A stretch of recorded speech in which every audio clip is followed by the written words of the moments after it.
Hi, it's Sharon LaFlamme with the Toothbrush Yoga series and my natural cleaning series.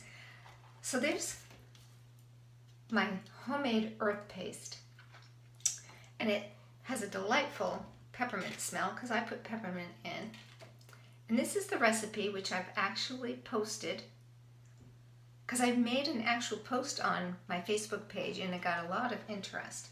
So you want to add a sponge or a brush, and it's really a tub tile toilet type of a scrub, really meant for some heavy duty cleaning. You got to put some elbow grease into it, but it works really great. You can smell it all day and you're not going to have any toxicity. It's good for your septic system, it's good for your family, and it smells really nice. So I hope you'll ask me for the recipe and I'll be happy to send it or post it.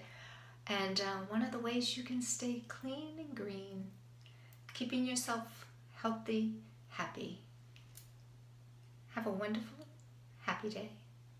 Namaste.